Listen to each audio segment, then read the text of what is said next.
Aliou Sané, je suis coordonnateur du mouvement Y en a marre, comme l'a dit ma sœur Nina Pendafaye.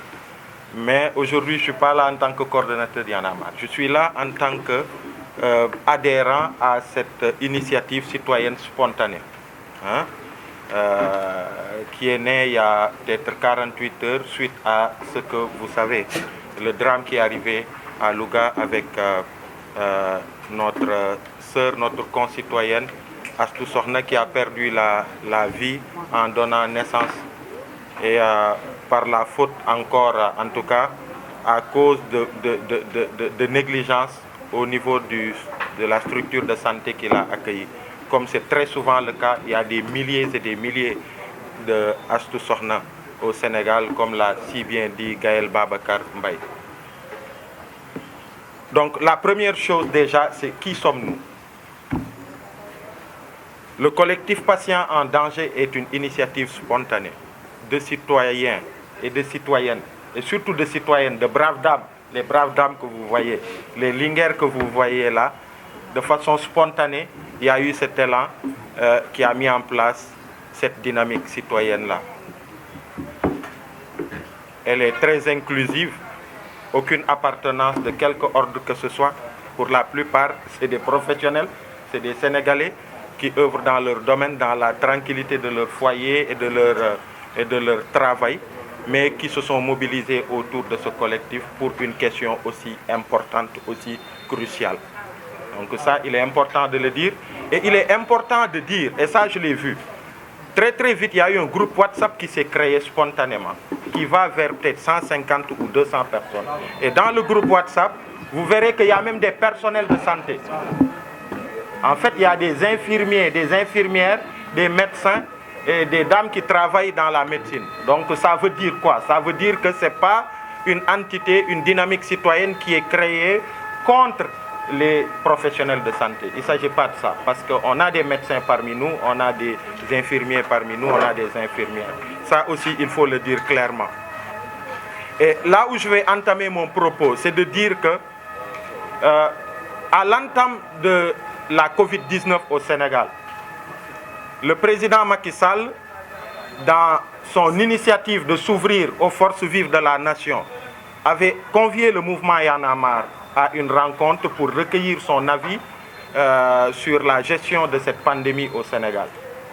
Et l'un des points les plus importants qu'on avait recueillis, qui était en fait le cri des Sénégalais pour la plupart dans les maisons, dans les quartiers et un peu partout, c'était de dire au président, aujourd'hui la situation de cette Covid nous a prouvé, nous a montré toutes les limites de notre système de santé et en fait de la situation chaotique de notre plateau médical. Cette Covid, elle est venue, elle nous a mis face à nous-mêmes et nous a montré que nous ne pouvons compter que sur nous-mêmes. Parce que même là, les privilégiés qui d'habitude prennent l'avion pour aller se soigner ailleurs sont obligés de rester au pays. Et ça nous met face à nous-mêmes. Et nous lui avons dit donc, Monsieur le Président, peut-être que l'une des choses positives de cette Covid, c'est de nous amener à se dire qu'il est important que dorénavant on se penche sur la question de notre système de santé. On lui avait beaucoup parlé de ça et quand on est sorti de là, nous avons réitéré cela face aux caméras pour dire qu'il est important qu'au sortir de cette Covid-là, que le gouvernement du Sénégal, que l'État du Sénégal pose des actes forts qui vont dans le sens de renforcer notre système de santé. Les hôpitaux, les équiper, mettre les personnels de santé dans des conditions optimales de travail. Parce que parfois aussi, il y a certaines situations qui mettent mal des Sénégalais contre d'autres Sénégalais. Parce que quand des personnels de santé ne sont pas dans les conditions qu'il faut pour travailler, ne sont pas payés comme il se doit, sont nerveux au travail, comme dans beaucoup d'autres secteurs. Parfois on dit même que même nos policiers, ils sont nerveux. Mais derrière chaque policier parfois dans la circulation qui est nerveux sous le soleil, c'est un drame. C'est l'histoire parfois de pères de famille, de mères de famille et tout. Donc on avait beaucoup insisté sur ça à l'époque. Mais l'eau a coulé sous le pont.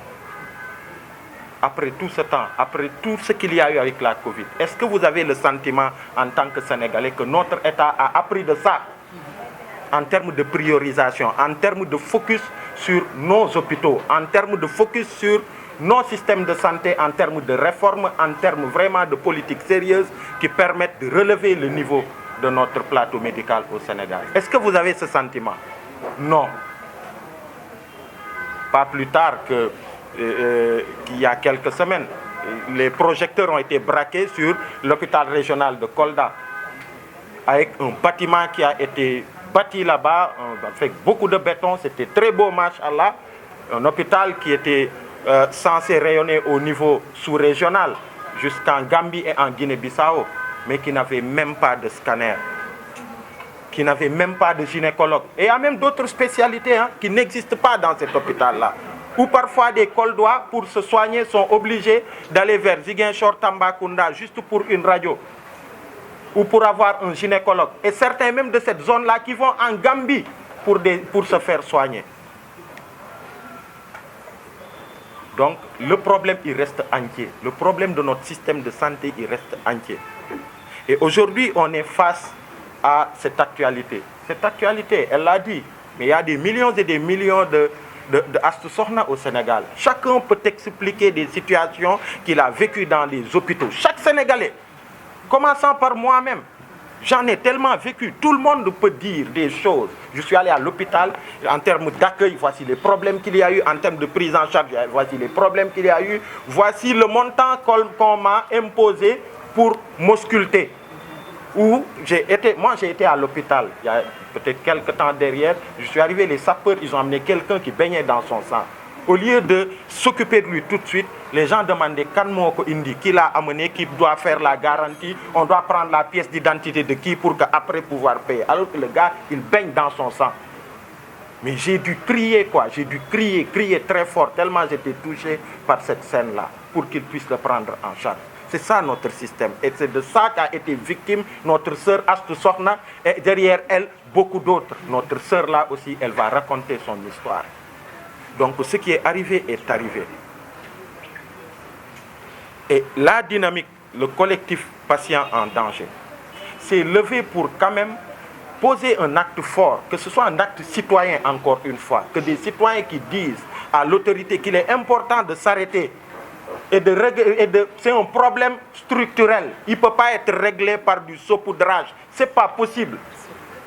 Un problème structurel ne peut pas être réglé par du saupoudrage et du taf-yungle. Parce qu'après, on est toujours rattrapé par notre taf-yungle. Et c'est ce qui nous arrive. C'est un cercle vicieux. Si on continue comme ça, alors encore, dans quelques temps, on va se retrouver ici pour un autre cas similaire. C'est pourquoi il est important de se lever. C'est pourquoi il y a eu cette initiative qui, à la base, a été initiée d'ailleurs par la brave Ndeye Maguette Mbaye, qui a réveillé tout le monde. Et tout le monde est venu tout de suite. Il y a une telle dynamique. Moi, quand même, j'ai une petite expérience en matière d'engagement citoyen. J'ai été dans beaucoup de dynamiques, mais cette dynamique-là, moi, je suis bluffé par toute l'énergie positive et l'engagement de toutes ces dames pour cette cause et tous ces hommes, et en tout cas de tous ces citoyens sénégalais qui sont dans cette initiative-là. Et l'autre chose, d'ailleurs, pour parler de saupoudrage, il faudra le voir. J'ai vu que des mesures ont été prises de façon urgente, de façon ponctuelle. Le directeur a été relevé et selon les informations que nous avons, il a été remplacé par un autre directeur qui était dans l'hôpital de Pékin et qui était mis en cause dans l'affaire de la jeune Aïcha Diallo de 12 ans qui a succombé des suites de blessures à l'hôpital de Pékin par négligence médicale aussi parce qu'on demandait 200 000 francs à ses parents. Donc ça aussi il faut le voir parce que si c'est avéré, parce que j'ai vu sur la une de journaux et les gens en parlent si c'est ça, mais il n'y a pas de preuve patente en fait de taf-yungle en fait. Donc ça aussi, nous alertons sur ça. Et nous disons que le collectif appelle les Sénégalaises et les Sénégalais à un sitting qui est prévu le samedi 23 avril prochain à partir de 10h à la place de la Nation. Et ce n'est que le début de tout un processus. Parce que Gaël a parlé d'un mémorandum sur lequel on est en train de travailler. Il y a des personnels de santé, comme je le dis, des médecins, des sages-femmes et tout, qui sont dans la dynamique, qui sont en train de travailler avec nous. Mais on est en train de travailler à collecter le maximum d'avis de Sénégalais pour faire un mémorandum citoyen qu'on va défendre auprès de qui de droit? les autorités, le ministre de la Santé, le président de la République. Dans certains pays sérieux d'ailleurs, pour beaucoup moins que ça, des ministres de la Santé ont démissionné. Pour beaucoup moins que ça. Donc ça, c'est un premier acte. Nous allons vers le samedi prochain, un sitting populaire où nous appelons tous les Sénégalais. Ça, c'est le premier acte. Il y a le mémorandum, mais au-delà de ça, le collectif voudrait créer les mécanismes de veille citoyen pour que la plupart des Sénégalais qui vivent ces situations-là, qu'ils puissent les dénoncer et que ça puisse être amplifié. Pour terminer, je vais juste donner l'avis d'une de nos compatriotes qui est dans le groupe. Je pense que son numéro avait été donné à Sen TV suite à une émission. En moins de 24 heures, il y a eu plus de 300 personnes qui l'ont contacté pour partager leurs douleurs et leurs expériences. Et je pense qu'une dynamique citoyenne comme ça doit pouvoir permettre aussi d'accompagner l'autorité en mettant en place un mécanisme de veille, un mécanisme qui recueille parfois les dénonciations des citoyens et pouvoir les transmettre à qui de droit pour que les choses puissent évoluer dans le bon sens. C'est ce que j'avais à dire à...